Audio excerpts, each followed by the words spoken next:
Patay ang isang Pilipinong turista sa Hong Kong matapos mabundol ng taxi na minamaneho ng 80 taong gulang na driver.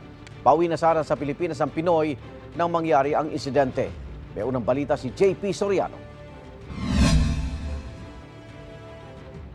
Viral na ang dashcam footage ng pagbundol ng isang taxi sa isang lalaki sa Tsuen Wan, Hong Kong, pasado 2:00 ng hapon itong Lunes.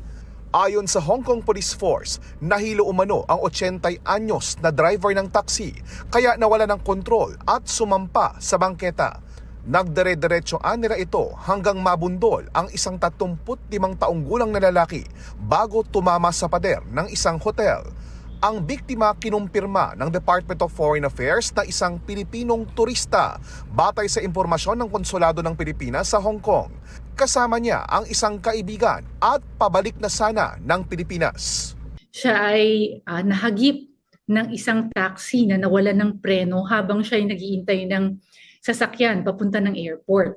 Buhay pa siya nang madala sa ospital ayon sa opisyal ng konsulado, pero binawian din ng buhay kinalaunan.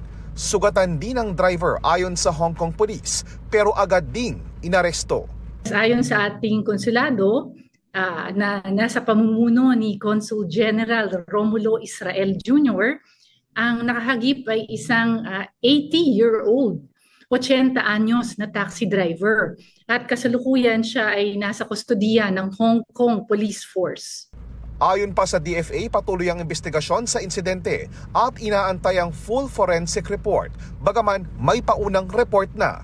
Ang sinabi dun sa report so far ay aksidente, vehicular accident.